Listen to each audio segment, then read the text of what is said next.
Okay, so thank you everyone. Welcome to my class. I'm Assistant Professor Mr. Orindam Ghosh, and thank you all for coming into my class. I do welcome all the semester 4 students into my class. So in the previous class, we have actually finished off film studies, and from today onwards, we will try to finish off the texts, the poetic texts specifically, because there are lots of poetry in your syllabus.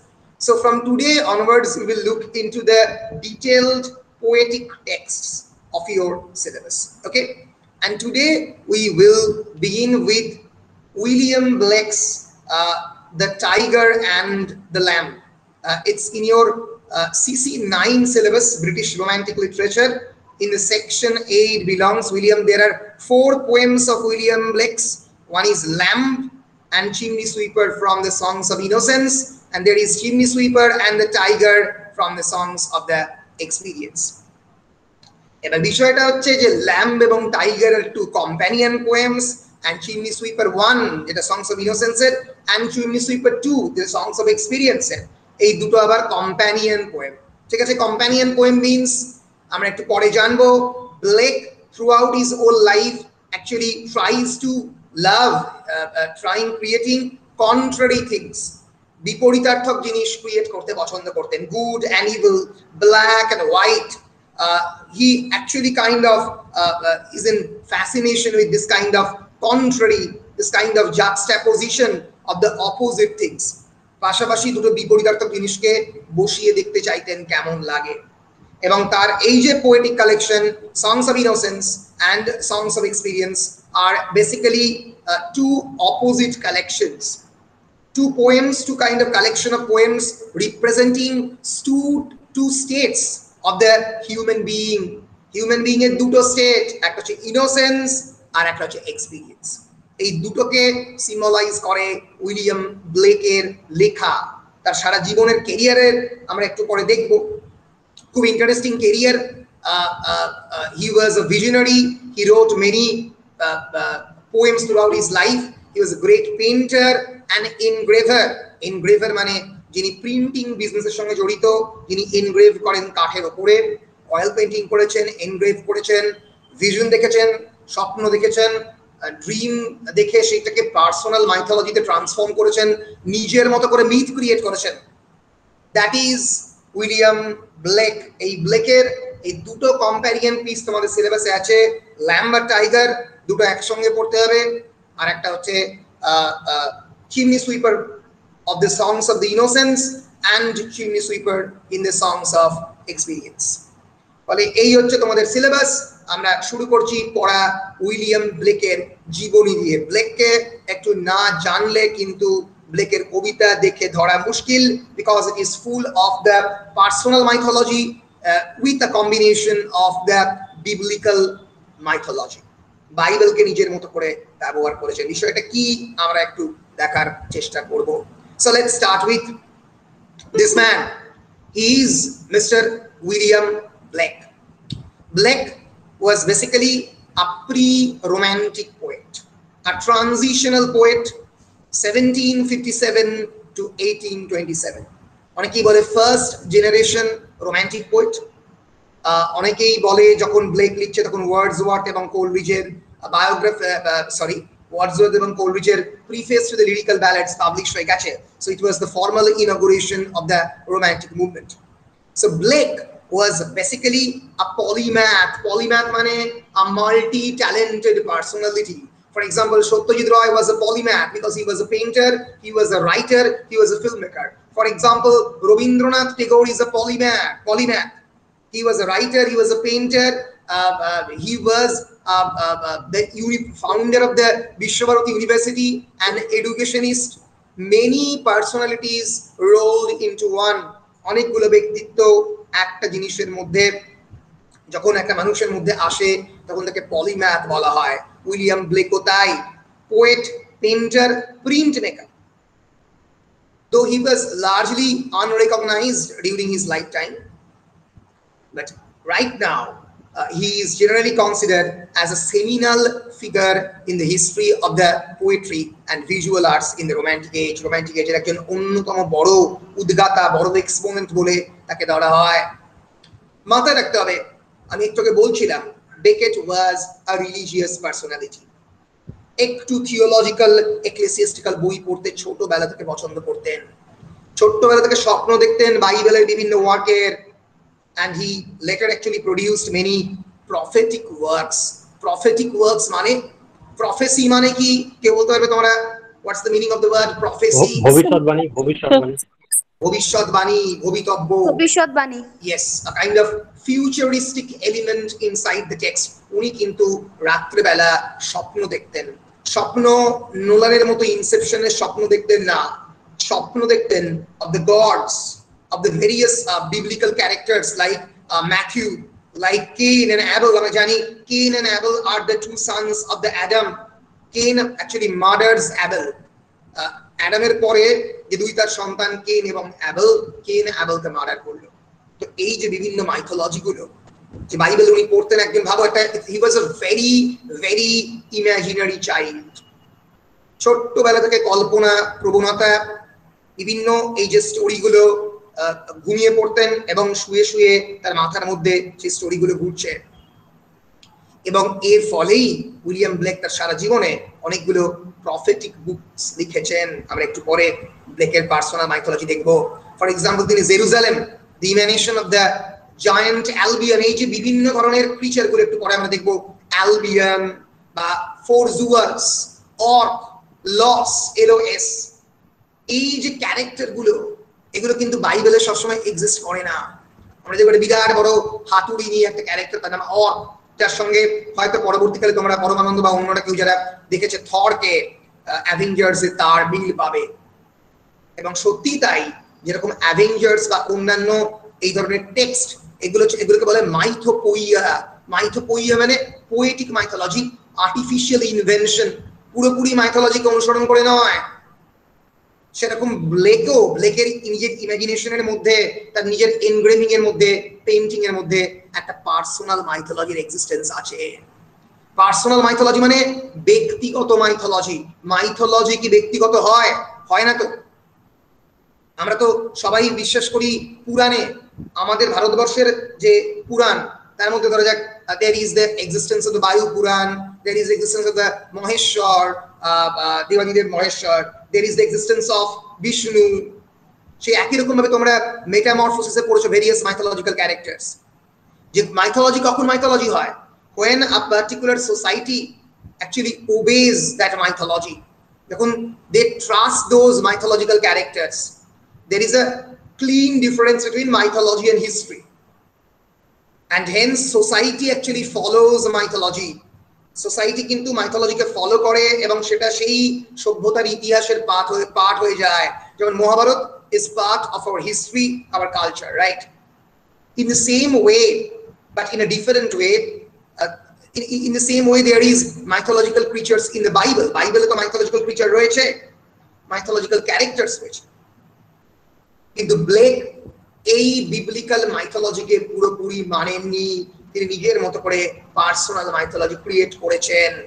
his own reading and his own subjective perception of the biblical mythology is reflected in his poems. তার কবিতাতে তার নিজস্ব personal মাইথোলজির reflection তার মধ্যে পড়েছে। তাহলে আমরা দেখব তিনি কি ধরনের মানুষ ছিলেন, কিন্তু তার আগে কয়েকটা বেসিক জিনিস আমরা জেনে নিই। নর্থ ফ্রাই একজন বিখ্যাত ক্রিটিক, হারম্যান নর্থ ফ্রাই, আমরা জানি কানাডিয়ান লিটারারি ক্রিটিক, তিনি ব্লেককে নিয়ে বইও লিখেছেন। উনি বলেছেন যে he goes on to form what is in proportion to its merits at least the read body of poetry in the English language. ওনাকে one of the greatest writer in the romantic period বলা হয়। এমনই লেখার ভয়ঙ্কর ধরন এবং ওনার লেখার মধ্যে একটা মিস্টিসিজমের ইনফ্লুয়েন্স ছিল। মিস্টিসিজম মানে anyone, the mysticism, so অতীন্দ্রিয়বাদ, অতীন্দ্রিয়বাদ, right,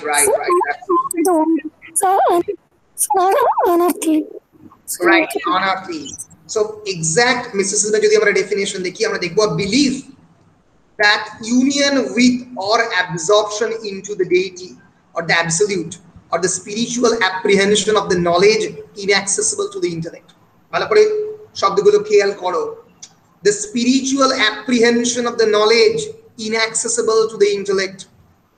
তোমার যে ইন্টেলেক্ট, তোমার যে বুদ্ধি, আপাত বুদ্ধি দিয়ে, তোমার আপাত ইন্দ্রিয় দিয়ে, তোমার যে পাঁচটা ইন্দ্রিয় রয়েছে, পঞ্চ ইন্দ্রিয়, সেটা দিয়ে যে নলেজে তুমি হদিশ পাচ্ছ না, তার বাইরে যে নলেজটা, the knowledge inaccessible to the intellect but you can spiritually apprehend it. তোমার মধ্যে একটা আধ্যাত্মিক চেতনা আসছে, তুমি বুঝতে পারছো যে কোনো একটা ঈশ্বর বা দেবতার অস্তিত্ব তোমার এই মানডেন ডেইলি লাইফের এক্সিস্টেন্সের বাইরে রয়েছে, বাট সেটা is inaccessible to your intellect and may be attained through the contemplation and self surrender. নিজেকে সম্পূর্ণরূপে সারেন্ডার করে হয়তো এই এই জ্ঞানের প্রাপ্তি সম্ভব।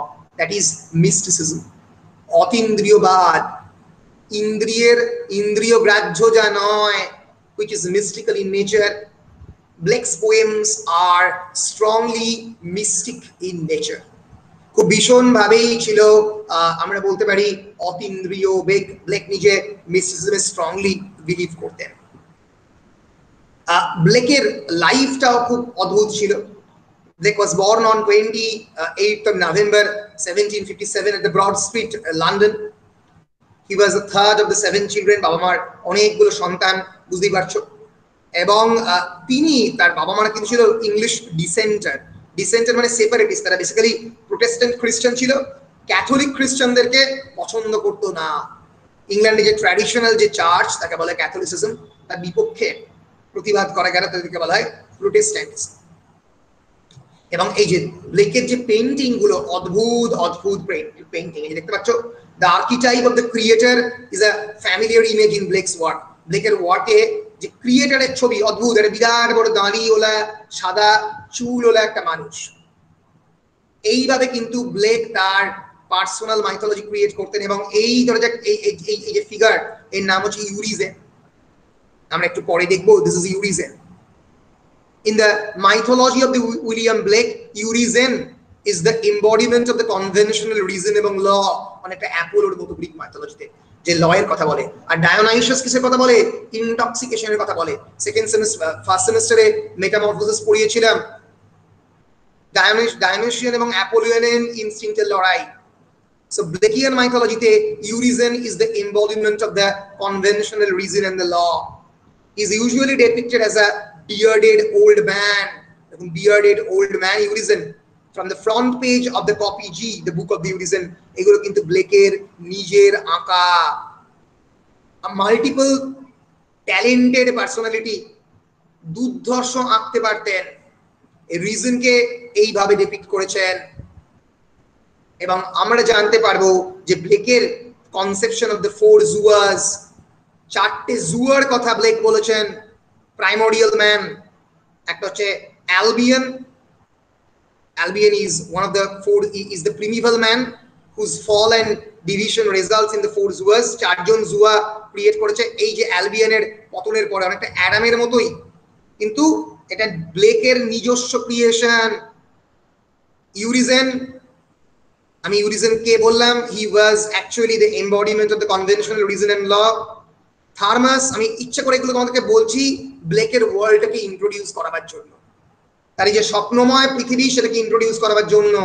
তোমাদের যে টাইগার এবং ল্যাম্ব রয়েছে সেখানে এগুলো নেই, আমি একটু করেই টাইগার এবং ল্যাম্বে চলে যাব। কিন্তু আমি এটা বলছি এই জন্য যে কোন ধরনের তিনি পৃথিবী ক্রিয়েট করেছেন সেটা জানা দরকার। কারণ ল্যাম্ব এবং টাইগারের মধ্যে আমরা দেখবো একটা অদ্ভুত কবিতা, যেটা কনভেনশনাল বিবলিক্যাল মাইথোলজিতে এগেইনস্টে গিয়ে একটা অন্য রকমের জিনিস ক্রিয়েট করার চেষ্টা করেছে। থার্মেস, বলো। আগুনের গোলার মতো দেখেছে, সেগুলো কি? আগুনের গোলার মতো মানে this is actually Blake's vision of the inferno. ব্লেকের নিজের যে ইনফার্নো, তার যে হেলের যে তার ভিশন, সেটা এখানে দেখতে পাচ্ছ, যেটা মানুষের চারপাশে লাল, নীল, হলুদ, সবুজ, bursting fourth of the colours, বিভিন্ন কালারের রিফ্লেকশন। এটা অ্যাজ ইফ কসমসকে রিপ্রেজেন্ট করছে। কসমস তো এরকম বিভিন্ন কালারে থাকে। এইভাবে নিজের মতো করে ক্রিয়েট করেছেন। থার্মাস রিপ্রেজেন্ট সেন্সেশন, মানুষের যে সেন্সেশন, তার যে সেক্সুয়াল আর্জেস, তার যে সেন্সিটিভিটি, সংবেদনশীলতা, এগুলোকে থার্মাস রিপ্রেজেন্ট করে। His female counterpart is Enion. থার্মাসের ফিমেল কাউন্টারপার্ট হচ্ছে এনিয়ান। এছাড়া রয়েছে লুভা, এই যে দেখছো এই প্রত্যেকটা চরিত্রের নাম দেওয়া আছে এখানে। লুভা বা তাকে অর্ক বলা হয়। He is also a primordial man, ফোর্সুয়ার একজন। He represents love, passion and rebellious energy, প্রতিবাদ করার energy, Luvah. And there is Urthona or loss. Urthona is again one of the four Zuas. He represents inspiration and creativity. He is a blacksmith god. একটু পরে আমরা টাইগারে পাবো যে DD who made the lamp make the, একটা অ্যানভিলের reference পাবো, হ্যামারের reference পাবো, যার একটা বিরাট বড় ব্ল্যাকস্মিথ। ব্ল্যাকস্মিথ মানে যে হচ্ছে কামার, যে বড় বড় লোহার উপরে হ্যামার মেরে মেরে মেরে মেরে তৈরি করে। তো ব্লেকের কিন্তু ক্রিয়েশনের সিম্বলের মধ্যে এমন একটা গড রয়েছে, এরকম লসের মতো বা উর্থনার মতো, যে একজন ব্ল্যাকস্মিথ, যে একজন কামার। যেরকম ভাবে মানুষজনকে according to the biblical mythology god create করেছে নিজের ইমেজে, ব্লেকের মতে একজন কামার যেরকম অ্যানভিলের মধ্যে লোহাগুলোকে পিটিয়ে পিটিয়ে তৈরি করে, সেরকম মানুষ প্রথম মানুষকে এভাবেই হয়তো ক্রিয়েট করেছে। So these are the four Zuas in Blakean mythology: Urizen, Tharmas, Luva or Orc, and Urthona or Los. এই যে ব্লেকের পার্সোনাল মাইথোলজি, যদি তোমরা কেউ ইন্টারেস্টেড হও, I am giving you the link of the Wikipedia page, তোমরা নিজেদের মতো করে দেখতে পারো। খালি এইটুকু জেনে রাখো that it contain an invented mythology. Invented mythology মানে যেটা আমি তৈরি করছি আমার মনের মধ্যে। ফর এক্সাম্পল, যারা অ্যাভেঞ্জার্স সিরিজটা দেখেছো বা যারা সুপারম্যানের সিনেমা দেখতে অভ্যস্ত, অনেক ক্ষেত্রেই বিভিন্ন মাইথোলজিক্যাল ক্যারেক্টার দেখতে পাবে। আচ্ছা পরমানন্দ, জ্যাক স্নাইডারের তোমার স্নাইডার কাট দেখলে? স্নাইডার কাট হ্যাঁ স্যার দেখেছি। 4 ঘন্টা 15 মিনিটের সিনেমা। ইয়েস, দারুণ ওয়েব সিরিজ এটা। ইয়েস, ওই স্নাইডার কাটে দেখবে বিভিন্ন ধরনের ক্যারেক্টারকে ইন্ট্রোডিউস করছে। হ্যাঁ স্যার, ইয়ে তোমার আপনার বজ্রপাতের দেবতা। Yes, right. তারপরে অ্যামাজন, জলদেবতা, অ্যামাজনের যে গড হচ্ছে, ইয়েস, তাকে ইন্ট্রোডিউস করেছে। 5000 বছর ধরে বেঁচে আছে। কি করে বেঁচে আছে? এখন একদম 2021 সালে তাকে ইন্ট্রোডিউস করছে এইভাবে। তারপরে অ্যাকুয়াম্যানকে ইন্ট্রোডিউস করছে। এর প্রত্যেকটার পেছনে একটা করে মাইথোলজি আছে। এই যে ইনভেন্টেড মাইথোলজি, তাকে বলে মাইথোপোইয়া। এই ওয়ার্ডটা মাথায় রেখো, MYTHOPOEIA। Mythopoeia is a narrative genre in the modern literature and film. Filme খুব ইউজ করা হয়, where a fictional or artificial mythology is created by the writer of the prose and other fiction. Harry Potter এই personal মাইথোপোইয়া, Hobbit J.R. টলকিনের create করা, এগুলো প্রত্যেকটাই personal মাইথোপোইয়া reflection.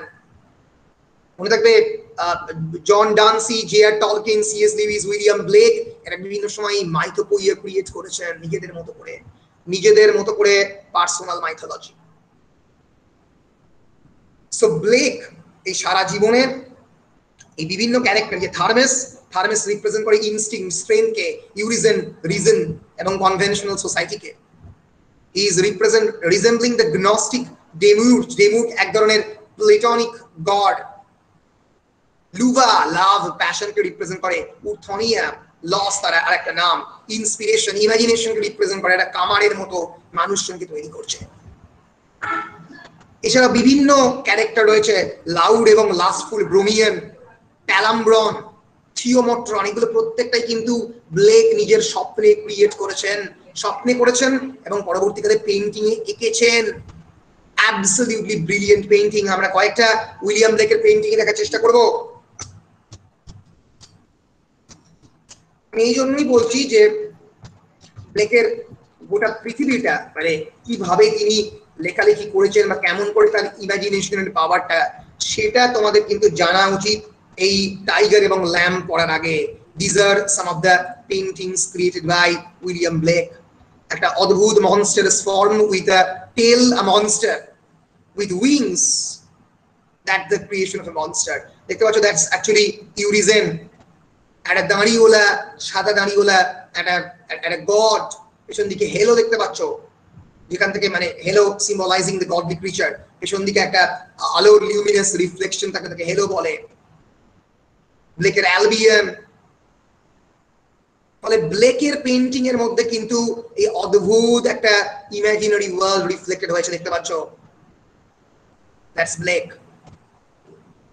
যেমন লিখতে পারতেন, অসাধারণ অসাধারণ আঁকতে পারতেন, অ্যাবসলিউটলি ব্রিলিয়েন্ট তার পেইন্টিং এর স্টাইল। সো তো ব্লেকের এই হেন ব্লেক যে দুটো মানে তার বই খুবই একটা আলোচ্যের বিষয়বস্তু, সেই দুটো বইয়ের মানে দুটো বই অ্যাকচুয়ালি বেসিক্যালি একটা বই হিসেবেই পাবলিশ হয়েছিল। তার দুটো সেকশন ছিল, একটা হচ্ছে সংস অফ ইনোসেন্স, আর হচ্ছে সংস অফ এক্সপিরিয়েন্স। মানে বেসিক্যালি মানে দুটো বই, দ্য সংস অফ ইনোসেন্স এবং সংস অফ এক্সপিরিয়েন্স, পরবর্তীকালে একটা বইয়ের আকারেই পাবলিশ করা হয়েছিল। তোমাদের যে এই চারটে কবিতা, এগুলো প্রত্যেকটাই সংস অফ ইনোসেন্স থেকে দুটো নেওয়া, ল্যাম্ব এবং চিমনি সুইপার, আর সংস অফ এক্সপিরিয়েন্স থেকে আবার দুটো নেওয়া, চিমনি সুইপার যে টু এটা এবং দ্য টাইগার। এই বইটা পাবলিশ হয় 1789 এ। 1789, it's actually a famous year. Why it's a famous year? Anyone?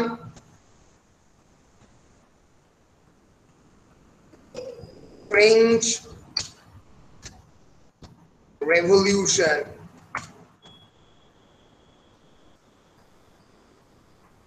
French রেভলিউশনের জন্য এটা ফেমাস ইয়ার।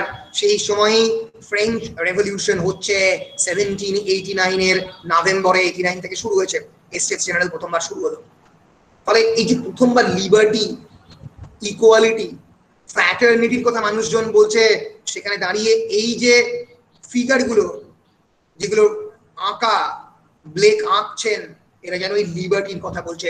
কনভেনশনাল খ্রিস্টান চার্চ থেকে তাদের যে চাপিয়ে যাওয়া রীতিনীতি, সেখান থেকে freedom, the freedom of the human soul, মানুষের আত্মাকে মুক্তি করার যে চেতনা। মাথায় রেখো, historically it's a very famous year. 1789 is the year of the French Revolution, the year of the liberty, equality and fraternity. তার কয়েক বছর বাদে বাস্তিল দুর্গের পতন হবে, মানুষজন রাজতন্ত্রের বিপক্ষে প্রতিবাদ করছে। ফলে ব্লেকের this personal mythology is a kind of protest against the conventional biblical mythology created by the Bible, created by the Catholic society. Blake was a dissenter, a Protestant. Protestant শব্দটাই যে খ্রিস্টান ডিনোমিনেশনের শব্দটাই এসছে প্রোটেস্ট থেকে, to protest against the conventional things. বলো, পরিষ্কার হচ্ছে? Sir বলো। স্যার হেলো স্পেলিংটা কি বলেন? দেখিয়ে দিচ্ছি।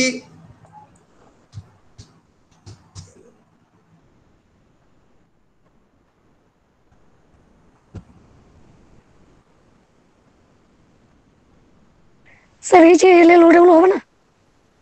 না মনে হচ্ছে, দাঁড়াও এই যে দাঁড়াও, হবে তো।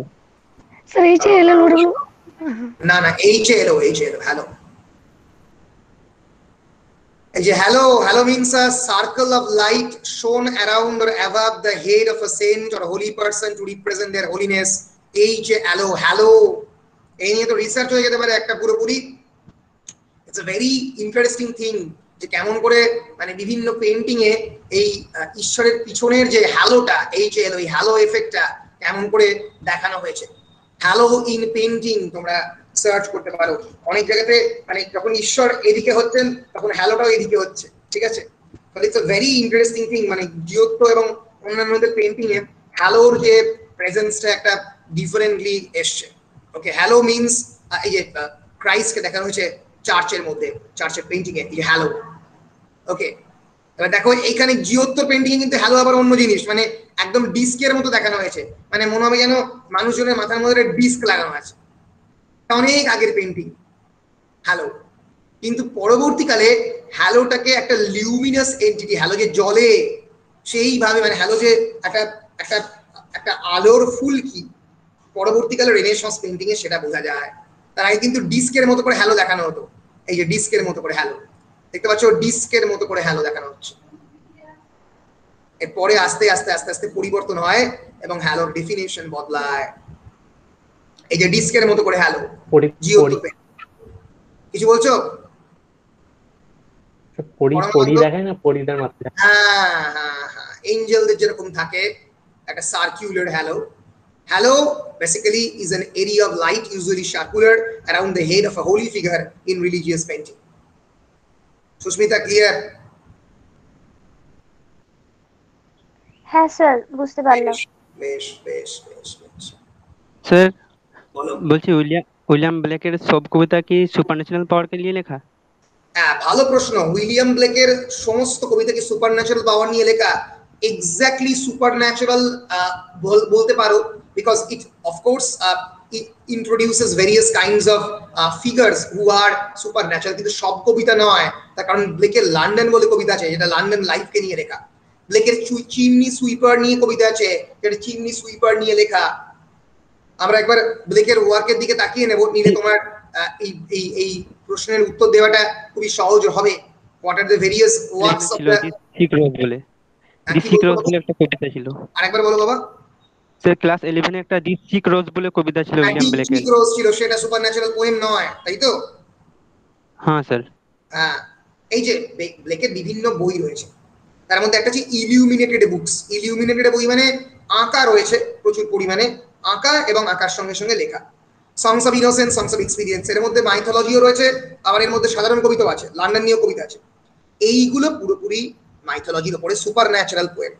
The marriage of heaven and hell 1790 থেকে 1793 পুরোপুরি mythological. Book of the Thel 1788 থেকে 1790 পুরোপুরি mythological. Visions of the daughters of the Albion, it is মানে বইগুলো যদি অরিজিনাল দেখতে পারো, মানে দেখলে মানে পুরো মাথা খারাপ হয়ে যাবে। ব্রিটিশ মিউজিয়ামে আছে, এত সুন্দর সুন্দর পেইন্টিং আর তার পাশে লেখা। It's absolutely brilliant. Visions of the daughters of Albion 1793 আবারও মাইথোলজিক্যাল।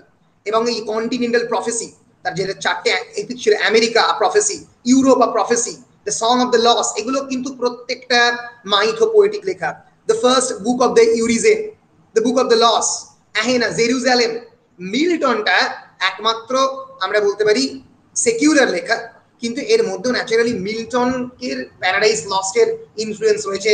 মিল্টনের যে it's a tribute to Milton, মিল্টনের যে একটা মিস্টিক্যাল এক্সপিরিয়েন্স সেইটাও এখানে রয়েছে। ব্লেকের যে নন ইলিউমিনেটেড যে লেখাগুলো, নন ইলিউমিনেটেড মানে যার মধ্যে আঁকা নেই আর কি, এবার এইগুলোর মধ্যে অনেকগুলোই সেকুলার। ব্লেকের যেটা প্রথম লেখা, প্রথম book of the collection of the poetry known as the Poetical Sketches, first collection of the poetry and prose written by William Blake 1769 to 1777। এইটাতে প্রচুর পরিমাণে আমরা বলতে পারি non supernatural secular writing. An island in the moon, এইটাও খানিকটা secular writing. আবার ফোর্ডসওয়ার্থ পুরোপুরি মাইথোলজির উপরে ডিপেন্ড করা, টাইরিয়াল মাইথোলজির উপরে ডিপেন্ড করা লেখা। ফলে ব্লেকের জীবনের একটা বড় অংশ এই মাইথোলজির উপরে। তোমাদের সিলেবাসে দুটো যে লেখা কবিতা, একটা হচ্ছে টাইগার এবং ল্যাম্ব, অনেকটাই biblical creation, biblical mythology, biblical ইমেজারির উপরে ডিপেন্ডেন্ট। বুঝতে পেরেছো? অ্যান্থোলাইজ পোয়েম মানে? অ্যান্থোলজি মানে অ্যান্থোলজি, অ্যান্থোলাইজ, অ্যান্থোলজাইজ কি বলছো? না স্যার, অ্যান্থোলাইজ, ANTHOLIZED। দাঁড়াও আমি লিখছি, হ্যাঁ আরেকবার। ANTHOLI, তাই তো? হ্যাঁ, LIZED। হ্যাঁ, অ্যান্থোলজাইজ, ANTHOLIZED, এটা অ্যান্থোলজাইজ হবে। তুমি যেটা বলছো মানে ভুল হচ্ছে। অ্যান্থোলজি মানে হচ্ছে কালেকশন অফ দ্য পোয়েট্রি। অ্যান্থোলজাইজ করা মানে হচ্ছে সেই ইনক্লুড ইন অ্যান্থোলজি, কোন একটা অ্যান্থোলজির মধ্যে ঢোকানো, কবিতাকে একটা পোয়েটিক কালেকশনের মধ্যে ঢোকা। অ্যান্থোলজাইজ, একটা সিঙ্গেল কবিতা লিখেছি, লিখে কবিতাটা পড়ে আছে, আমি অ্যান্থোলজাইজ করছি, একটা অ্যান্থোলজির মধ্যে সেটাকে ঢোকাচ্ছি। বুঝতে পেরেছো পরমানন্দ? বুঝতে পেরেছো? বেশ বেশ বেশ। So this is Blake. আশা করছি আমি ব্লেকের যে প্রভাবটা পরবর্তীকালে ব্লেকের ভয়ঙ্কর প্রভাব ছিল প্রি রাফায়েলাইটদের উপরে। তোমরা দান্তে গ্যাব্রিয়েল রসেটি যার যার খানিকটা লেখা তোমরা তার সিস্টারের লেখা গবলিন মার্কেটে খানিকটা পড়েছো, এদের উপরে ব্লেকের বিরাট বড় ইনফ্লুয়েন্স ছিল। So Blake a multi-talented personality, ব্লেকের painting a negro hung alive by the ribs on a gallows, একটা নিগ্রোকে গ্যালোজের উপরে অ্যালাইভ ওয়েতে মানে হাং করে দেওয়া হয়েছে, ভয়ঙ্কর হিউম্যান টর্চারের কাহিনী। ব্রিলিয়েন্ট, আঁকতে পারতেন হিউম্যান সাফারিং, হিউম্যান টর্চার নিয়ে প্রচুর লেখা এবং আঁকা এঁকেছেন, মাইথোলজি নিয়ে বেশি এঁকেছেন, অত্যন্ত ট্যালেন্টেড একজন মানুষ। সারা জীবনে ড্রিম দেখেছেন, ভিশন দেখেছেন। This is God blessing the 7th day, 7 number দিনে ঈশ্বর actually creating the entire world. তো 7 নম্বর দিনে ঈশ্বরের যে বিভিন্ন vision of the Saturday, Wednesday, Sunday সবকটাকে এক জায়গায় এনে উনি এভাবে আঁকছেন। ব্লেকিয়ান ভিশন, ব্লেকের নিজস্ব ভিশন। ফলে দিস ইজ উইলিয়াম ব্লেক। আশা করছি ব্লেকের যে ধরন, ব্লেকের যে লেখার ধরন, তার সঙ্গে তোমাদেরকে ইন্ট্রোডিউস করতে আমি পেরেছি। আমি কয়েকটা ব্লেকের ক্যারেক্টারিস্টিক্স অফ দ্য ব্লেকের পোয়েট্রি একটু আলোচনা করে দিতে চাই, মানে জাস্ট কয়েকটা শব্দ, characteristics of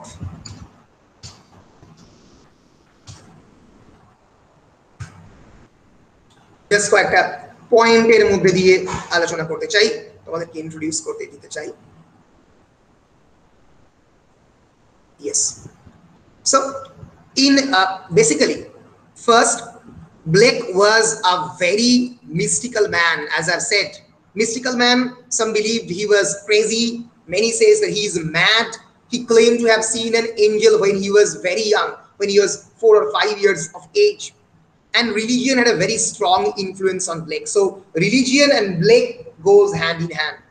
In terms of his writing, Blake's earlier work is primarily rebellious in character, প্রতিবাদ করেছে Christianity against it, and this would align Blake to the other romantic writers as champions of the personal freedom.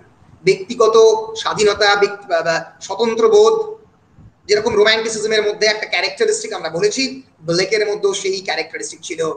Romantics were very much attracted to rebellion, revolution, especially concerned with human rights, individualism, and freedom from the oppression. So Blake always fights against this kind of oppression, suppression, religious suppression, ধর্মীয় যে suppression, জোর করে চাপিয়ে দেওয়া। তুমি তোমার নিজস্ব দৃষ্টিভঙ্গিতে ধর্মকে দেখতে পারবে না। ব্লেক বলছে হ্যাঁ আমি দেখতে পারবো, আমার সেই ইচ্ছা রয়েছে। Some of the characteristics of Blake's writing, আমরা বলতে পারি his most poetry was not actually widely published. অনেক সময় তার জীবনকালে তার পোয়েট্রি বেশিরভাগ সময় পাবলিশ করা হয়নি, এবং তার লেখার মধ্যে এক ধরনের ওয়ার্ড, কনফিউজড এবং এক ধরনের ম্যাডনেস তার কবিতার মধ্যে অনেকে এই ধরনের ব্লেকের কবিতার মধ্যে এই জিনিসগুলো পেয়েছেন। We see with our imagination, ব্লেকের কনসেপশন অফ পোয়েট্রির মধ্যে আমরা এটা অবশ্যই বলতে পারি। Blake always emphasized in the imagination. Blake said, if we see with our imaginations, we see the infinite. Infinite মানে যা কোনোদিন শেষ হয় না। Infinite is the definition of the God. অসীম। অসীম তুমি। If we see with our reason, we see only ourselves. আমরা যদি কেবলমাত্র রিজন দিয়ে দেখি, আমরা কেবলমাত্র আমাদেরকে দেখতে পাই। কিন্তু আমরা যদি আমাদের ইমাজিনেশন দিয়ে দেখি, তাহলে আমরা অসীমকে রিয়েলাইজ করতে পারি। রবীন্দ্রনাথের কথা, মহাবিশ্বে, মহাকাশে, মহাকাল মাঝে আমি মানব, একাকী ভ্রমি বিস্ময়ে, ভ্রমি বিস্ময়। ফলে sense of wonder is the hallmark of the romantic literature. It's also a very important feature of William Blake. He believed everything in life, every object, every event was a symbol with a mystical or spiritual meaning. প্রত্যেকটা daily লাইফের তার object, pen, pencil, engraving টুল, সবকিছু তার কাছে ছিল একটা symbol. And very important, আমরা ব্লেকের আরেকটা সাইড যেটা আমরা চিমনি সুইপারে পাবো, his poems spoke out against social injustice. সামাজিক যে ইনজাস্টিস, যে মানুষজনকে অবমাননা করা, সাধারণ মানুষ যারা সোসাইটির marginalised, excluded portions of the society, তাদেরকে অবমাননা যে করা হয়, সেই সোশ্যাল ইনজাস্টিসের বিপক্ষে কথা বলে ব্লেকের poetry. and his poetry tries to reflect about certain spiritual questions. বেশ কয়েকটা আধ্যাত্মবাদী প্রশ্ন তুলে ধরে ব্লেকের কবিতা। Why is there evil? কেন evil রয়েছে? If God is omnipotent and all powerful, he can banish evil at any moment, then why there is evil? Why do evil people sometimes prosper? কেন evil people prosper করে?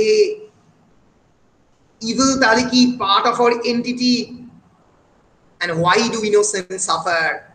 এই প্রশ্নগুলোর উত্তর কিন্তু Blake দিতে পারছেন না, কিন্তু এই প্রশ্নগুলো কন্টেম্পোরারি ক্যাথলিক চার্চের উপরে তিনি ছুঁড়ে দিচ্ছেন। এর ফলেই ব্লেকের work contemporary Christian religion accept করেনি অনেক ক্ষেত্রেই। He was not a well accepted figure, but he goes on writing his own work. সারা জীবন লিখে গেছেন, এঁকে গেছেন এবং বহু মাইথো পোয়েটিক ক্রিচার ক্রিয়েট করেছেন। তাদেরই বেশ কয়েকটাকে যদি তোমরা পড়তে এই অ্যালবিয়ান এবং book of the Urizen, book of the Albion, তাহলে তাদের খানিক কয়েকজনকে দেখতে পেতে। অ্যালবিয়ানের প্রচুর চিলড্রেন রয়েছে, গনোরেল, মেথেবেল, কর্ডিন, এগুলো প্রত্যেকটা কিন্তু ব্লেকের নিজের ক্রিয়েট করা। আবার একজন মানুষ পার্সোনাল মাইথোলজি ক্রিয়েট করছেন, কত ট্যালেন্টেড। তো এইগুলো যদি তোমরা পড়তে তাহলে তোমাদের লাগতো, কিন্তু তোমাদের এটা লাগছে না। তোমাদের কেবলমাত্র লাগবে এই সংস অফ দ্য ইনোসেন্স এবং সংস অফ দ্য এক্সপিরিয়েন্স। এই দুটো বিষয় কি এটা আমরা একটু আলোচনা করে আমরা ডাইরেক্টলি পোয়েমে যাব। এখন অবধি কারোর কোনো প্রশ্ন রয়েছে উইলিয়াম ব্লেক নিয়ে? না, বেশ। বায়োগ্রাফিক্যাল সাইডটা মোটামুটি দেখে তোমাদেরকে ইন্ট্রোডিউস করলাম with the world of the William Blake. এরপরে আমরা চলে যাব তোমাদের সিলেবাসে যে 4টে পোয়েম রয়েছে, সেই 4টে পোয়েম যেখান থেকে নেওয়া হয়েছে, songs of the innocence and songs of the experience, সেখান থেকে। So it appeared in 2 phases. A few copies were printed and illuminated. Illuminated মানে illuminated manuscript, যার মধ্যে এনগ্রেভিং থাকে, আঁকা থাকে, পেইন্টিংস থাকে, ইলুমিনেশন, মার্জিনাল এরিয়া এবং বর্ডারের মধ্যে আঁকা থাকে, ডেকোরেশন থাকে। So created by Blake in 1789, and 5 years later he actually bound these poems with a set of new poems in a volume titled Songs of Innocence and of Experience, shewing the 2 contrary states of the human soul. খুব important title, SHEW, shew করা মানে কি? নুপুর, sir বলুন। SHEW, shew করা মানে কি? Songs of Innocence and Experience, shewing the 2 contrary states of the human soul. shew করা মানে বেসিক্যালি বোনা। এক্সপেরিয়েন্স এবং স্যার বলো। স্যার বানানটা SEW নয় না, এইখানে মানে SHEW, SHEW, ঠিক আছে, এখানে আর কে ইউজ করতে পারে SHEW, অর্থাৎ ইনোসেন্স এবং এক্সপিরিয়েন্স এই দুটোকে একটা জায়গায় বুনছে। ইনোসেন্স কি? ফর এক্সাম্পল, ইনোসেন্স বলতে তোমাদের মাথায় কোন ইমেজারি আসে? the belief to God. Yes, a kind of belief to God. And innocence also means তুমি ধরো তোমার বাড়ির যে একটা বাচ্চা ছিল, তুমি দেখলে তার মধ্যে একটা ইনোসেন্স তুমি খুঁজে পেলে। তুমি ইনোসেন্স খুঁজে পাও প্রকৃতির মধ্যে, ফুলের মধ্যে, শিশির ভেজা ফুল, তাই না? এগুলো প্রত্যেকটা ইনোসেন্স। আর এক্সপিরিয়েন্স বলতে আমরা কি বুঝি যদি ইমেজারি ওয়াইজ ভাবি? A man who is experienced enough, an adult man who is subject to the evil, যে evil জীবনে দেখেছে, evil কে এনকাউন্টার করেছে, হয়তো নিজেও evil হয়ে গেছে, that is experience. স্যার আপনি অত সিনেমা দেখেছেন, ওটা এক্সপেরিয়েন্স। হ্যাঁ, এটা এক্সপেরিয়েন্স বলতে পারো। হ্যাঁ বলো রূপু। স্যার যেখানে রিজন এবং লজিক থাকে সেগুলো এক্সপেরিয়েন্স। Absolutely, রিজন এবং লজিক, absolutely হবে। যেখানে রিজন এবং লজিক থাকে সেটা এক্সপেরিয়েন্স। এবার এই যে ব্লেকিয়ান কনসেপশন অফ দ্য ইনোসেন্স এবং experience, it is traditionally different from our traditional view of the innocence and the experience. আমরা যেরকম বিশ্বাস করি ইনোসেন্সের মধ্যে এক্সপিরিয়েন্স থাকতে পারে না, innocence and experience are two separate compartments, Blake কিন্তু সবসময় সেপারেট কম্পার্টমেন্ট রাখেননি। তিনি ক্রাইস্টকে ইনোসেন্ট ফিগার বলেছেন, কিন্তু ক্রাইস্টের তো সত্যি বিরাট experience, resurrection, temptation, the crucifixion of Christ. ফলে সংস অফ ইনোসেন্সের ল্যাম্বের সঙ্গে তিনি ক্রাইস্টকে তুলনা করেছেন আমরা দেখব। এবং songs of experience is songs of innocence is not actually, it's not actually a state which is completely different from experience থেকে সম্পূর্ণভাবে আলাদা নয়। এবং সেই জন্যই তার যে পুরো কবিতার যে বইয়ের টাইটেলটা দেখো ভালো করে, songs of innocence and experience shewing the two contrary states of the human soul, দুটো কন্ট্রারি, দুটো সম্পূর্ণ বিপরীতধর্মী মানব আত্মার যে স্থিতি, যে সিচুয়েশন, প্রেডিকামেন্ট, তাকে একটা জায়গায় বুনছে। songs of innocence and experience, this was actually the cover, বইটার যে প্রথম কাভার ছিল এরকম দেখতে ছিল। এবং innocence and experience are definitions of consciousness that rethink Milton's existentialist mythic states of paradise and the fall. আমরা ইনোসেন্স এবং এক্সপিরিয়েন্স বলতে সবসময় প্রিল্যাপসেরিয়ান এবং পোস্ট ল্যাপসেরিয়ান এই দুটো শব্দ ব্যবহার করতে অভ্যস্ত। প্রিল্যাপসেরিয়ান মানে কি বলো বলো, বলা উচিত, অনেকবার বলেছি, ভুলে মেরে দিয়েছো।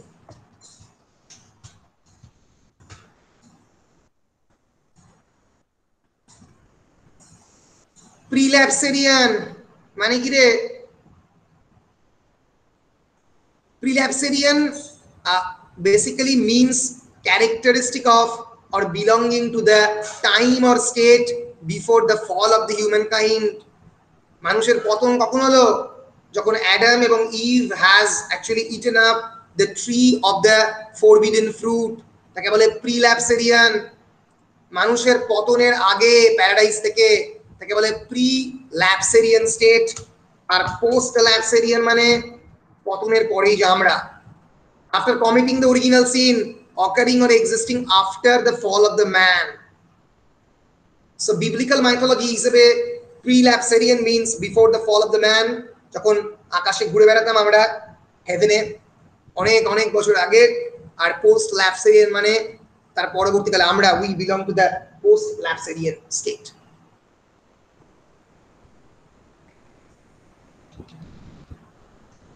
জেনারেলি ইনোসেন্স এবং এক্সপিরিয়েন্সকে এই প্রিল্যাপসেরিয়ান এবং পোস্ট ল্যাপসেরিয়ান এই দুটো স্টেটের সঙ্গে কম্পেয়ার করেছিলেন জন মিল্টন।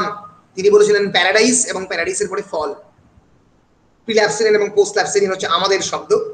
মিল্টন বলেছিল paradise and fall. Paradise as if innocence মানে প্যারাডাইস, আর এক্সপিরিয়েন্স মানে ফল, পতনের পরে।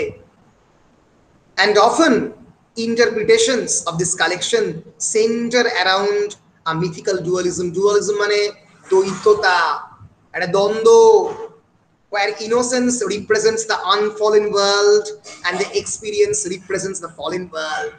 এই পতিত পৃথিবী আর পতন না হওয়া পৃথিবী, যখন মানুষের কোনো সেন্স অফ নলেজ ছিল না, যখন মানুষ জানতো না, they have no sense of the knowledge about the nudity, no sense of the greed. এই যে সাতটা যে আমাদের 7 deadly sins মানুষের ডেভেলপ করে কবে? পতনের পরে। 7 deadly sin কি কি? What are the 7 deadly sin?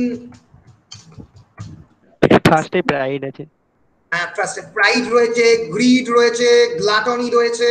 Doctor ফস্টাসে আমরা পাবো, এই যে মাঙ্গায় চলে আসে 7 deadly sins, ক্রিশ্চিয়ানিটি।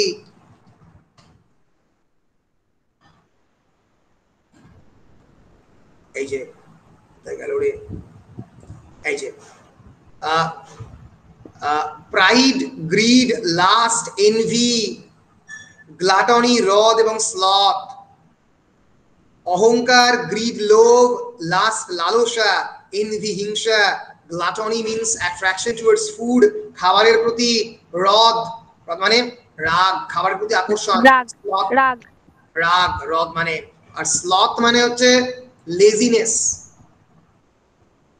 এই যে সেভেন ডেডলি সিন ডেভেলপ করে according to the Christian mythology after the fall of the man and hence experience. Blake categorizes our modes of perception that lend to coordinate with a chronology that becomes standard in the romanticism. Blake এটাকে একটু অন্যভাবে দেখায়। তিনি দেখায় কি childhood is a state of the protected innocence rather than original sin. তিনি দেখান যে childhood is actually not the state of the original sin. Original sin মানে কি? প্রথম যে পাপ কাজটা আমাদের forefather Adam বা Eve করেছে। It is the Christian doctrine that humans inherit a tainted nature and a proclivity towards sin because through the act of the birth জন্মেই সে পাপ কাজ করে ফেলেছে। কারণ অরিজিনাল সিন অ্যাডাম সেই পাপ কাজটা করেছে, সেটা থেকে বয়ে বেড়াতে হচ্ছে। কিন্তু ব্লেক ডিফার করছে। ব্লেক বলছে childhood is not the state of the experience, it is the state of the innocence and not the state of the original sin, but not immune to the fallen world and its institution. কিন্তু এটা completely immune নয় fallen world, পতিত পৃথিবী এবং তার institution থেকে। Corrupted হতে পারে চাইল্ডও, and this world sometimes impinges on the বলো স্যার বলছি তাহলে মিল্টনের প্যারাডাইস লসটা ইনোসেন্সের মধ্যে পড়ছে এবং আরেকটা আছে প্যারাডাইস গেইন, ওটা কি এক্সপেরিয়েন্সের মধ্যে পড়ছে? না, পড়ছে না। এই কারণেই, তার কারণ হচ্ছে প্যারাডাইস লস্ট ইনোসেন্সের মধ্যে পড়ছে না, because the paradise lost is actually about the fall of the Satan. Paradise, there are 12 books of the paradise lost, সেখানে মানুষের পতনের কথাটাই বলা হচ্ছে। তুমি যেটা বলছো প্যারাডাইস রিগেন্ডের কথা, মিল্টনের বিখ্যাত, সেই যে বিখ্যাত টেক্সটটা, ওটা অ্যাবাউট ক্রাইস্টের টেম্পটেশন, কেমন করে ক্রাইস্ট টেম্পটেশন ওভারকাম করছে। কিন্তু সেখানেও ক্রাইস্টের কিন্তু এক্সপিরিয়েন্স রয়েছে। ক্রাইস্ট যখন টেম্পটেশন ওভারকাম করার চেষ্টা করছে, সেটাও কিন্তু ইজ অ্যাকচুয়ালি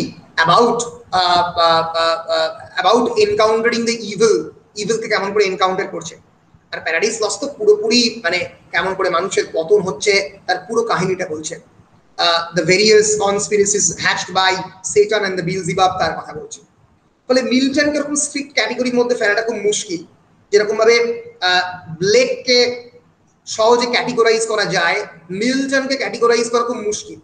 মিল্টনের লেখা খুব কমপ্লেক্স, ওকে, ব্লেকের লেখাও খুব কমপ্লেক্স, কিন্তু ব্লেক এরকম বিভিন্ন ক্যাটেগরি ক্রিয়েট করেছেন, কিন্তু মিল্টনের কোনো ক্যাটেগরি ক্রিয়েটই করেননি।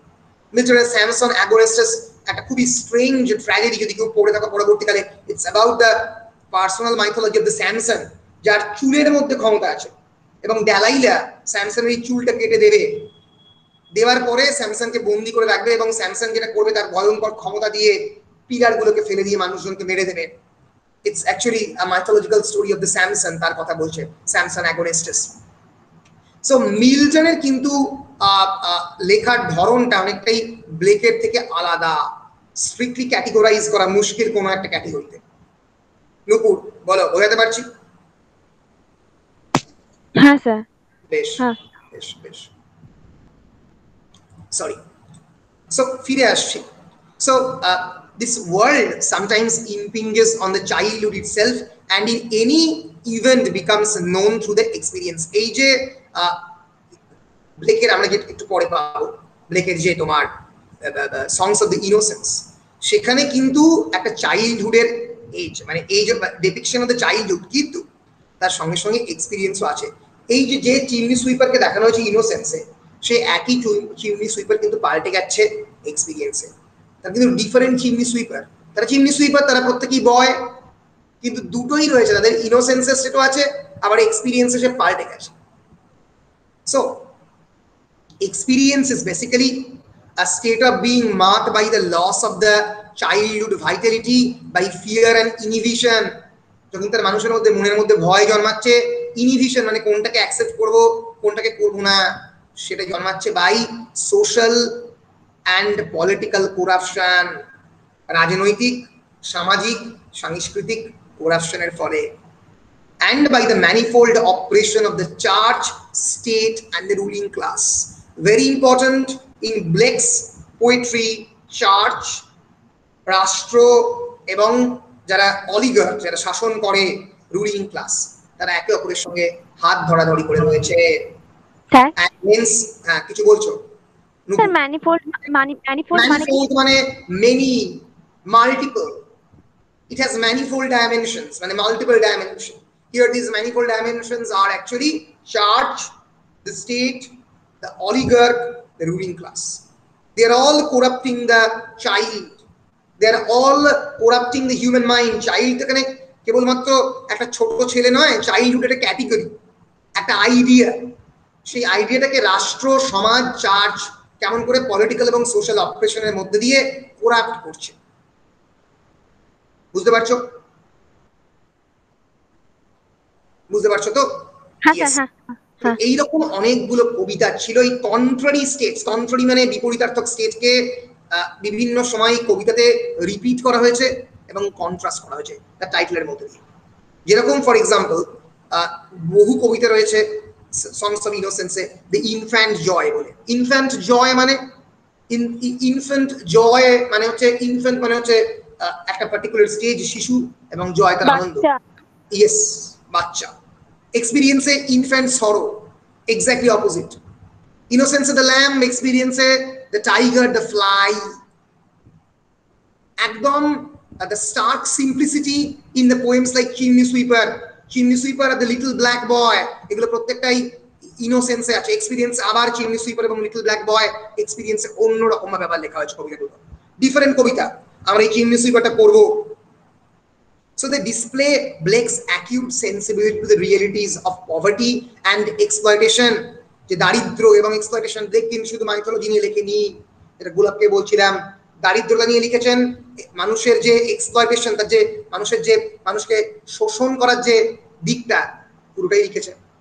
এবং ব্লেক কিন্তু বারবার কম্পেয়ার করেছে দ্য মিল মানে তোমাদের যে কলকারখানা, উইথ দ্য ডার্ক স্যাটানিক মিল, মানে সেই মিল যে যাকে দেখতে একটা সেটানের মতো দূরের যে ইন্ডাস্ট্রি, সেই ইন্ডাস্ট্রিটাকে কিন্তু ব্লেক দেখেছেন একটা সেটানের মতো করে ফিগার, যে ধোঁয়া ছাড়ে পাগলের মতো। ফলে ইন্ডাস্ট্রিয়াল রেভলিউশন কিন্তু ব্লেক ভালোভাবে দেখেনি, যেভাবে কোনো রোমান্টিক পোয়েটরাই ইন্ডাস্ট্রিয়াল রেভলিউশনকে ভালোভাবে নেয়নি। ফলে সংস অফ ইনোসেন্সের মধ্যে এই কবিতাগুলোকে আমরা পাবো। শেফার্ড, দি ইকোয়িং গ্রিন, শব্দের মধ্যে একটা ইনোসেন্স হবে। ইকোয়িং গ্রিন, সবুজ ঘাস, the lamb, the little black boy, এর মধ্যে দুটো কবিতা, লিটল ব্ল্যাক বয় এবং চিমনি সুইপার, এরা যেরকম ইনোসেন্সও আসে এবং এক্সপিরিয়েন্সও আছে। এই যে the little boy lost, the little boy found, লাফিং সং, ক্র্যাডেল সং, এগুলো দ্য ডিভাইন ইমেজ, ঈশ্বরের প্রায় একটা ডিভাইন একটা মূর্ত প্রতীক, এগুলো প্রত্যেকটাই songs of innocence. The blossom, ফুল ফুটছে। এক্সপিরিয়েন্সে the clod and the pebble, earth's answer, পৃথিবীর উত্তর, the holy Thursday, a dream, nurse's song, the sick rose. Sick rose is a beautiful poem by William Blake. এটা আমাদের ছিল, পড়েছি, তোমাদের সিলেবাস ছিল। The fly, Angel, tiger, sunflower, lily, The Little Vagabond, London, Our Little Boy Lost, Little Boy Lost, The Little Girl Lost। ফলে এইরকম বিভিন্ন তোমরা কবিতা এই দুটো কালেকশনে পাবে, showing the two contrary states of the human mind. দুটো সম্পূর্ণ বিপরীতার্থক জিনিস দেখাবার চেষ্টা করছেন ব্লেক। ব্লেকের উপরে প্রচুর অনেক মিউজিশিয়ানরা মিউজিক করেছেন ব্লেকের এই গানগুলোকে নিয়ে নিজের মতো করে। ইমানুয়েল সুইডেনবর্গের বিরাট ইনফ্লুয়েন্স ছিল ব্লেকের উপরে, একজন সুইডিশ মিস্টিক তিনি। এই কিন্তু বেসিক্যালি ব্লেকের লেখার মধ্যে একটা পার্সোনাল মাইথোলজি রিফ্লেকশন আমরা সবসময় পাই। এই হচ্ছে ব্লেকের সংস অফ দ্য ইনোসেন্স এবং সংস অফ দ্য এক্সপিরিয়েন্স, প্রথম পাবলিশড হয় 1789-এ। আশা করছি তোমাদেরকে বোঝাতে পেরেছি বেসিক ইন্ট্রোডাকশনটা। এবার আমরা ডাইরেক্টলি কবিতায় চলে যাব। বলো, বুঝতে পেরেছো? কিছু বলছো? ক্রোনোলজি মানে? ক্রোনোলজি মানে হচ্ছে পর পর, এটার পরে এটা। ক্রোনোলজিক্যাল মানে হচ্ছে if I write a chronological biography of the পরমানন্দ। সরি, ইয়েস, কি বলছো নুপুর? লিপিবদ্ধ করা মানে পর পর, হ্যাঁ, পর পর লিপিবদ্ধ করা। Right right. টেলিওলজিক্যাল মানে হচ্ছে শেষ দিক থেকে প্রথম দিকে, যেরকম Mahabharata. It's a teleological narrative. Golap আর ক্রোনোলজি মানে কি? আরেকবার। ক্রোনোলজি ক্রোনোলজি মানে ক্রমানুসারে, পর পর পর পর। ধরা যাক আমি উইলিয়াম সরি চার্লস ডিকেন্স, ধরা যাক তোমরা জেন আয়ার পড়েছো। জেন আয়ারে কি? It's a chronological biography of Jane, sorry chronological biography of Jane, yes. তার যে বড় হওয়া পর পর, দ্যাট ইজ ক্রোনোলজি। ক্রনিকল মানে হচ্ছে ক্রোনোলজিক্যালি যখন আমি একটা ইতিহাস লিখি, ধরা যাক Ralph Holinshed's chronicle of the England, Scotland and Ireland, যার উপরে ভিত্তি করে লেখা হয়েছে এডওয়ার্ড দ্য সেকেন্ড এবং ম্যাকবেথ। আচ্ছা, আমি ক্রনিকলটা জিজ্ঞেস করতে গেলাম। ও ক্রনিকল, ক্রনিকল মানে হচ্ছে হিস্টোরিক্যাল ক্রনিকল। হিস্টোরিক্যাল এই যে ক্রোনোলজিক্যালি পরপর বলা, আমরা দেখিয়ে দিচ্ছি। ক্রোনোলজি ক্রোনস থেকে এসছে। ক্রোনস কে? ক্রোনস হচ্ছে গ্রিক দেবতা ক্রোনাস, যে সময়ের দেবতা। The arrangement of the events or dates in order of their occurrence, এই ক্রমানুসারে পরপর হলে তাকে ক্রোনোলজি বলে। আর ক্রনিকল হচ্ছে ইতিহাসের বই, CHRONICL, sir historical document. historical document হচ্ছে chronicle, right? A factual written account of important historical events in order of their occurrence. বুঝতে পেরেছো? পর পর পর পর যদি ইংল্যান্ডের ইতিহাস বলতে হয়। হ্যাঁ বলো সুস্মিতা। শেষ থেকে শুরুটা কি বললেন? সে টেলিওলজি, টেলিওলজিক্যাল, টেলস থেকে, ওকে, টেলিওলজিক্যাল।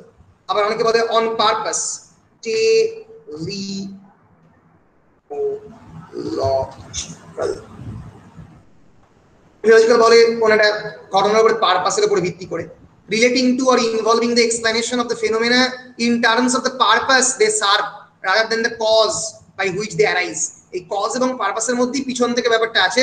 তার কারণটা হচ্ছে যে আলটিমেটলি এর কাজটা কি সেটা দেখে তার প্রথম দিকে আসে, তাকে বলে টেলিওলজিক্যাল। মনে থাকবে টেলিওলজিক্যাল। স্যার মাঝখান থেকে কোনো কিছু আছে একটা কিছু বলবো? হ্যাঁ, এটাকে বলে in medias res. In medias res, যেমন প্যারাডাইস লস্ট শুরু হচ্ছে ইন মিডিয়াস রেস, মানে ইন দ্য মিডল অফ, যেমন এপিক শুরু হয়, কোনো যেমন এপিক শুরু হয় into the middle of a narrative without preamble, okay. এর আবার অনেকগুলো ব্যাপার আছে, আমি সব ভুলে গেছি। অটোডাইগেসিস কি বলে, প্রোলেপসিস, অ্যানালেপসিস, এপিলেপসিস। দেখে নাও, প্রোলেপসিস, prolepsis, the anticipation of answering of the possible objections of the কোথায় গেল এই যে the representation of a thing as existing before it actually does or did so, as in he was a dead man when he entered। মানে ধরো একটা লেখা শুরু হচ্ছে, যখন বলছে যে he was a dead man when he entered, যখন সে ঢুকলো সে অলরেডি মারা গেছে, তার ভূত ঢুকছে, সো অলরেডি ঘটনাটা ঘটে গেছে, তাকে বলে প্রোলেপসিস। এপিলেপসিস,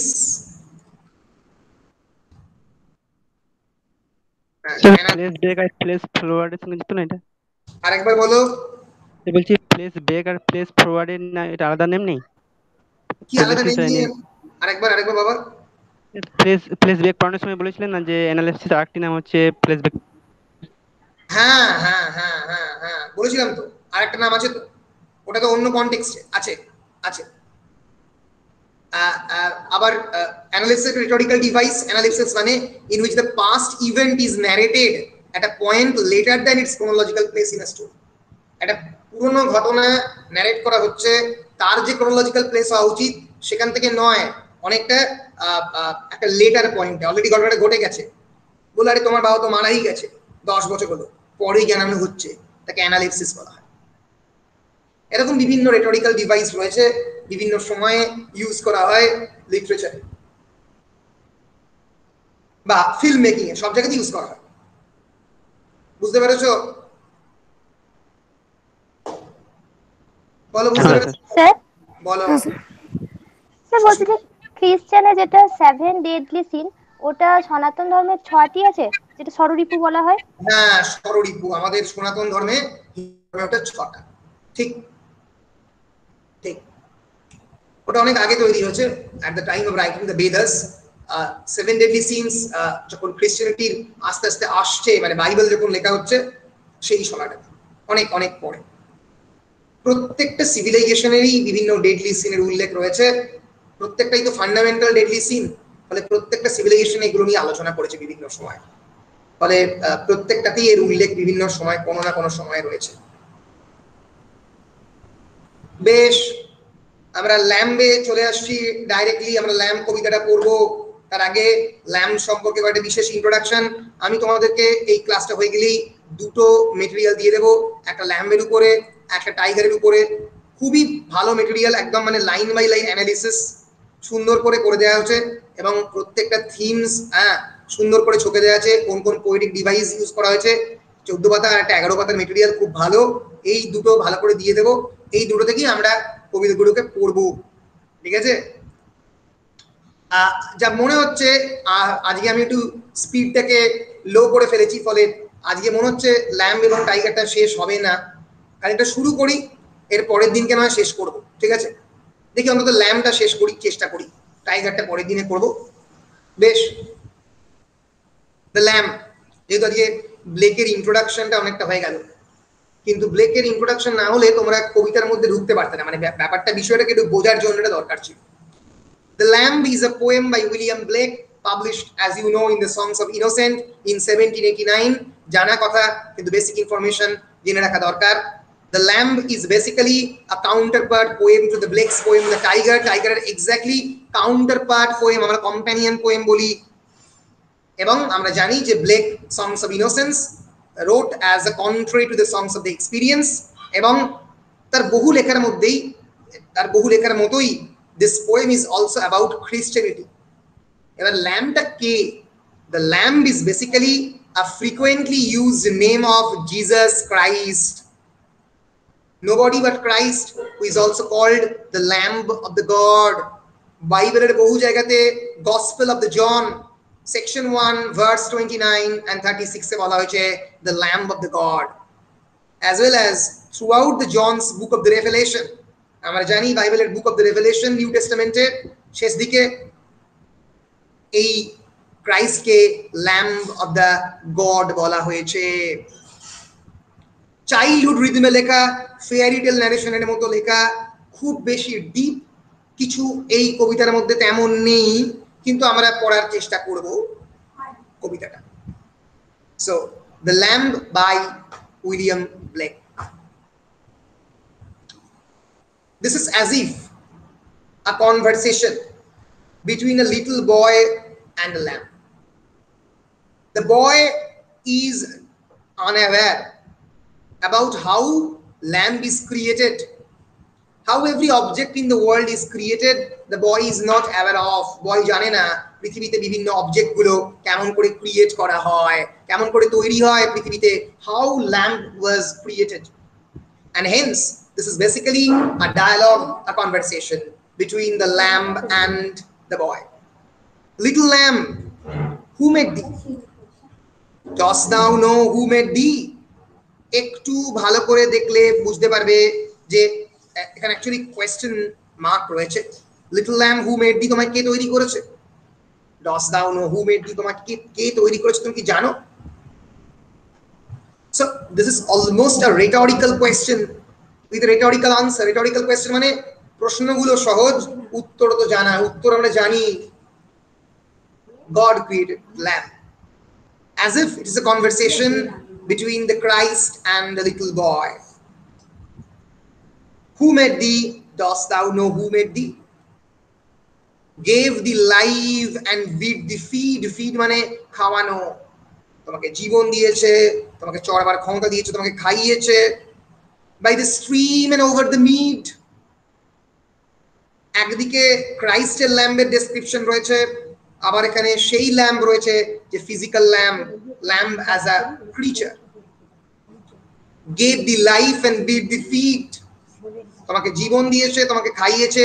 By the stream and over the mead. Stream মানে হচ্ছে ছোট নদী, over the mead, mead মানে মিডো, উপত্যকা, valley. Gave the clothing of delight. Clothing of delight মানে তার চারপাশের যে ভেড়ার যে চামড়া হয়, যে উল হয়, উলেন ক্লোথ যেখান থেকে তৈরি হয়, তাকে ক্লোদিং অফ দ্য ডিলাইট বলছে। তোমাকে আনন্দের পশমের পোশাক দিয়েছে। সফটেস্ট ক্লোদিং, উলি ব্রাইট, সফটেস্ট ক্লোদিং। খুব নরম, উলি and bright.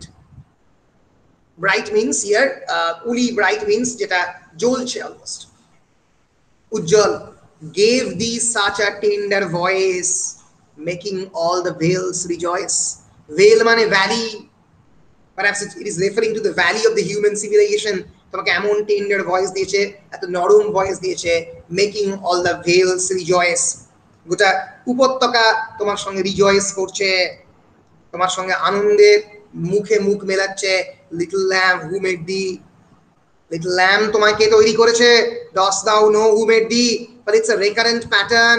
লিটল ল্যাম্ব তুমি কি জানো তোমাকে তৈরি করেছে? So basically the speaker directly addresses a lamb and asking if he knows who actually created him or it, who gave it life and invited to it. It is actually a reference to the God যে ঈশ্বর আমাদেরকে প্রত্যেক দিনের খাবার দিয়েছে, ঈশ্বর আমাদের তৈরি করেছে। And then lamb is described in a natural environment, frolicking beside the streams and running through the fields and the meadows. দাঁড়িয়ে তাকে জিজ্ঞেস করছে তোমার যে কোটটা, উলেন কোটটা কে দিয়েছে? White soft woollen coat. এবং তার যে জেন্টল নয়েজেস, সেটা স্পিকারকে প্রশ্ন করছে, মানে প্রশ্ন করতে নিয়ে যাচ্ছে যে who has created this kind of tender voice, যেটা which making all the vales rejoice, গোটা ভ্যালিকে রিজয়েস করাচ্ছে। ফলে প্রথম যে প্যারাগ্রাফটা, it is about the questions, question session of the little boy with the lamb. The second paragraph. Sir? Yes. So clothing of delight to কি বললেন? Clothing of delight বলতে the clothing of the, মানে যে পশম, যে পশমটা পরে আছে, that is referring as a kind of hyperbolic statement, যেন পশমের পোশাকের মধ্যেই আনন্দ রয়েছে, মানে যেটা basically the woolen fabric of the lamb, ল্যাম্বের গায়ের যে পোশাকটা থাকে, ক্লোদিং অফ ডিলাইট।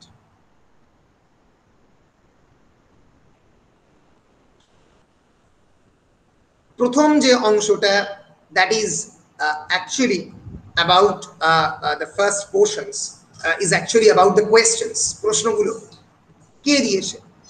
উত্তর তো ল্যাম্ব দিতে পারছে না। Lamb is not an anthropomorphic creature, it doesn't know the language. Anthropomorphism মানে attributing human quality to the animal.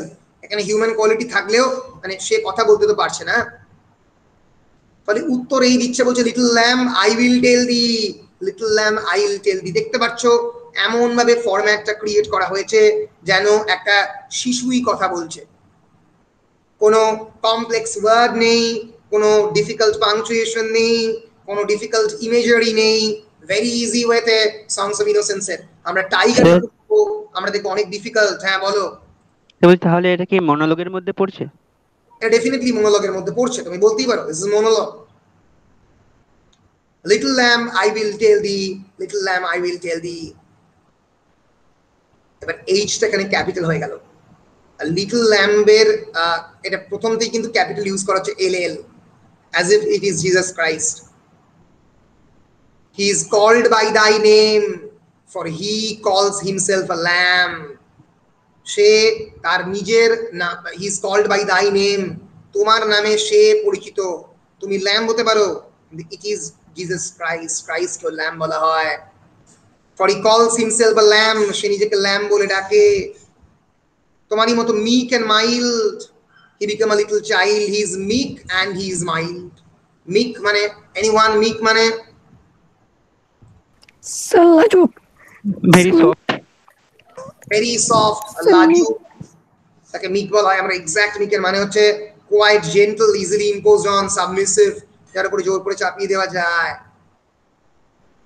So he calls himself, he is meek, he is mild. Mild means timid.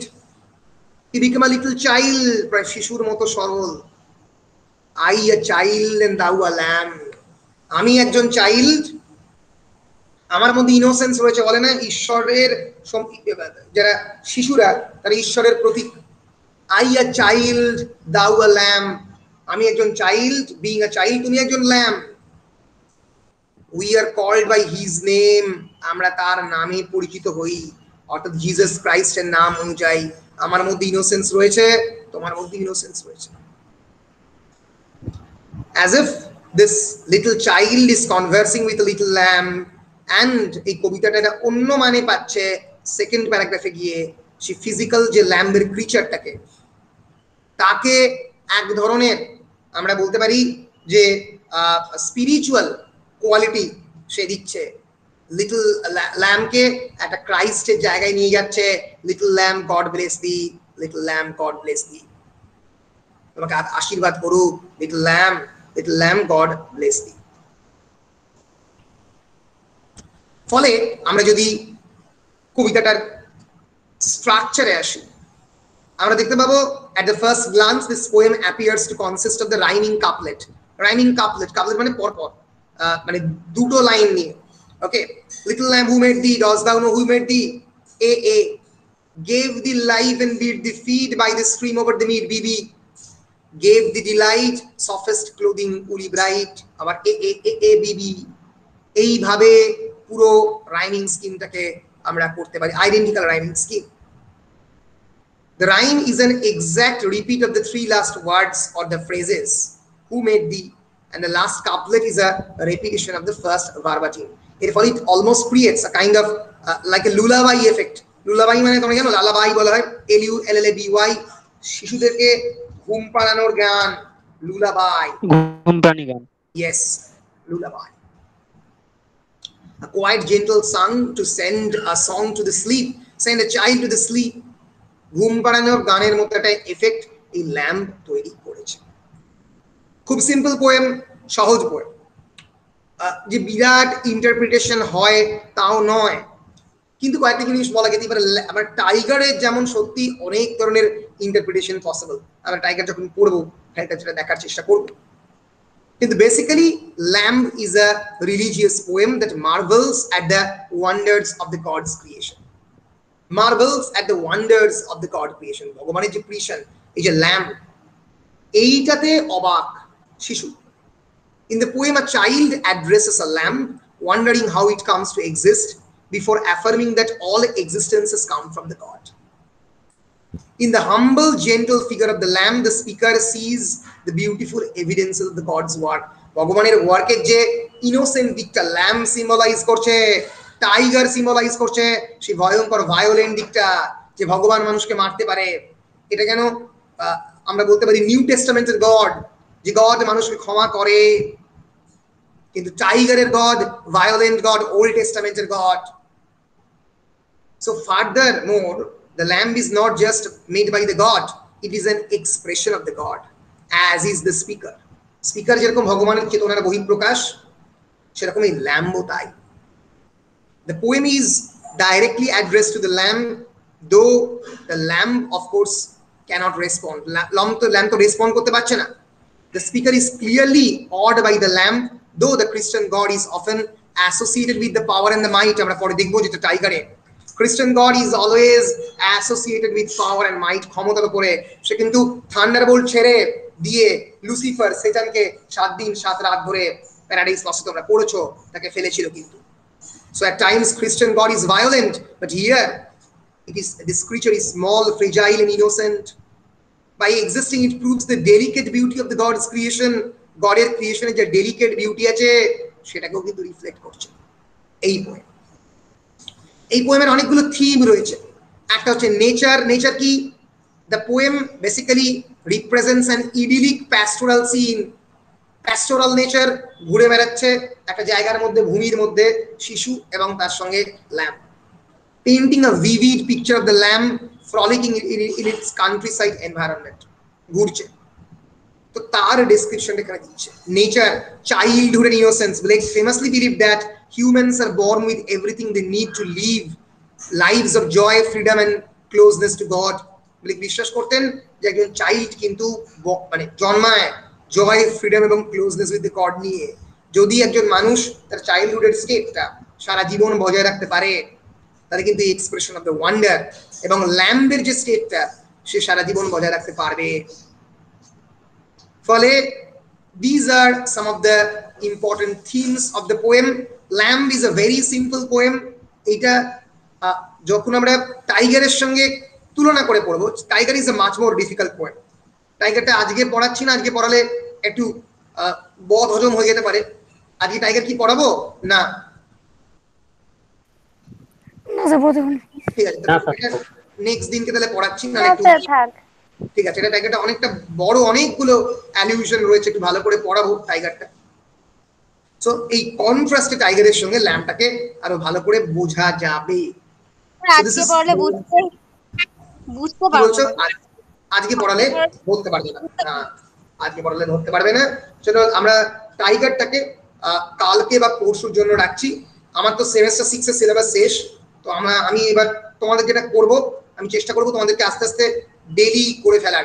আমার semester 2 এরও syllabus প্রায় শেষ, তোমাদেরটাই খালি শেষ হয়নি। আর আমাকে 4-5 দিন দাও, তারপর আমি ডেইলি মোটামুটি তোমাদেরকে নিয়ে বসবো এবং সিলেবাসটা শেষ করব। ঠিক আছে? হ্যাঁ স্যার বলো। স্যার তাহলে এখানে ল্যাম্প ক্রিশ্চিয়ানিটিকে রিফার্স করছে তো? হ্যাঁ, ল্যাম্প ক্রাইস্টকে রেফার করছে, lamp creation of the god K refer করছে। ল্যাম্প ক্রিশ্চিয়ানিটিকে ডাইরেক্টলি রেফার যে করছে তা নয়, কারণ ব্লেক যে খুব খ্রিস্টান থিঙ্কিং এ বিশ্বাস করতো তা নয়, ইনস্টিটিউশনালাইজড ক্রিশ্চিয়ানিটিতে বিশ্বাস করতো না, কিন্তু ডেফিনেটলি তিনি বাইবেলের গডকে বিশ্বাস করতেন। ঠিক আছে, বিবলিক্যাল গড, তার নিজের মতো করে personal god. So it definitely refers to the Christ as a lamb. It refers to the creation of the God.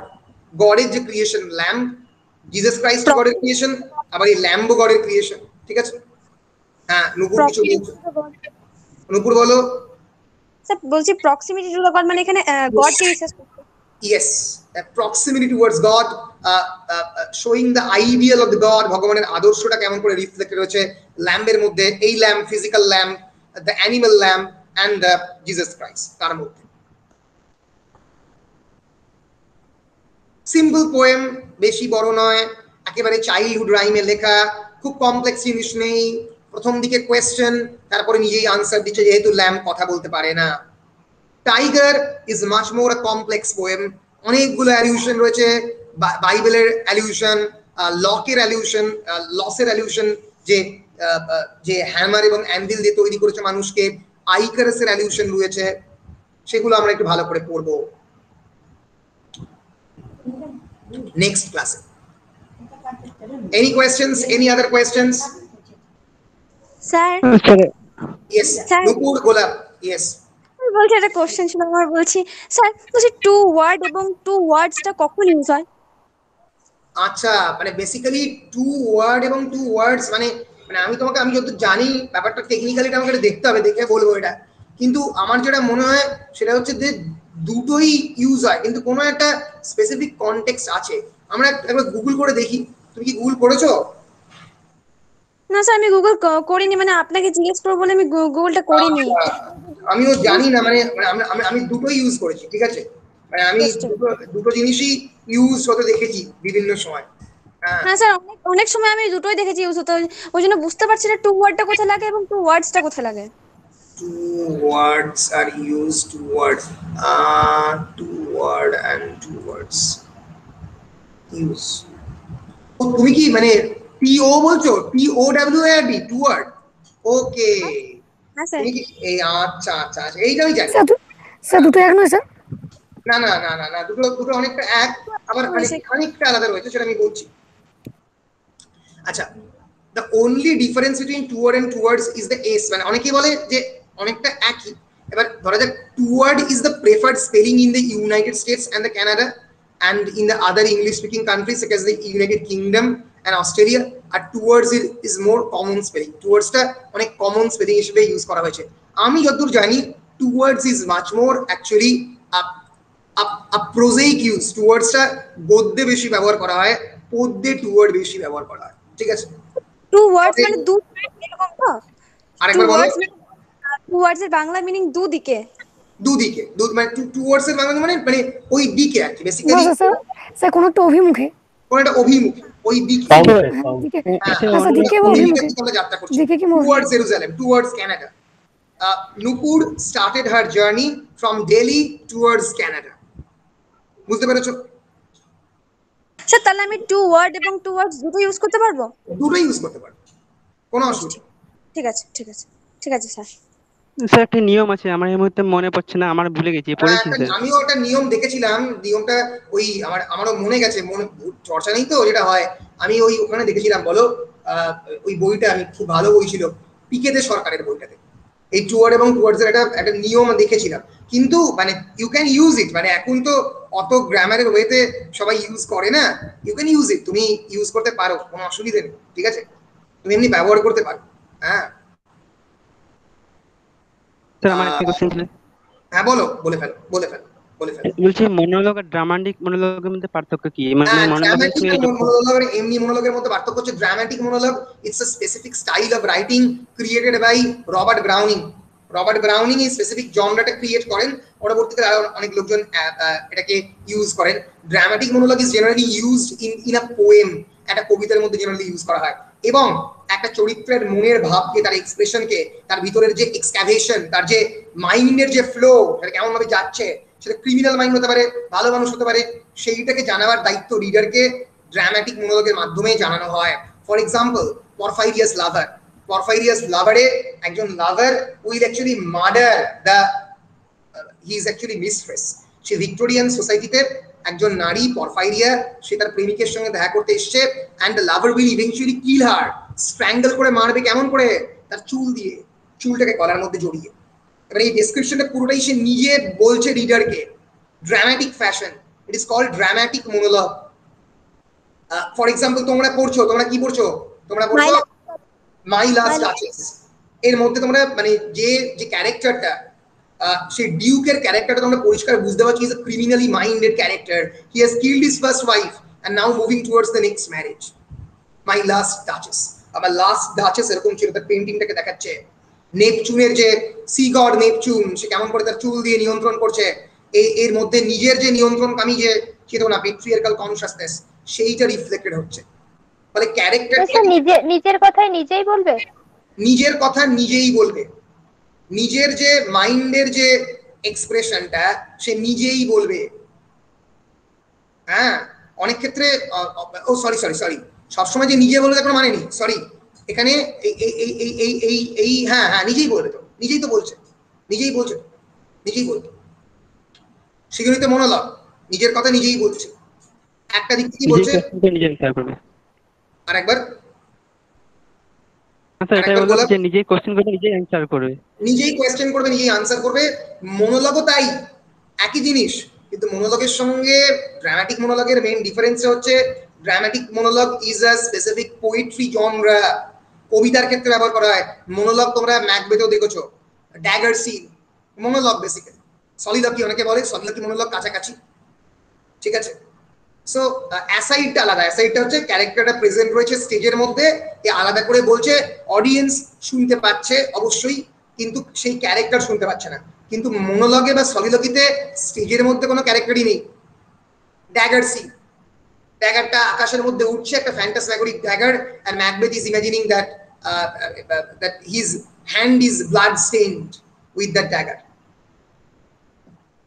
So এই যে মনোলগ জেনারেলি ড্রামার মধ্যে ইউজ করা হয়, সলিলকি ড্রামার মধ্যে ইউজ করা হয়। Dramatic monologue is a specific poetry genre for the first time popularized by the Victorian poet Robert Browning.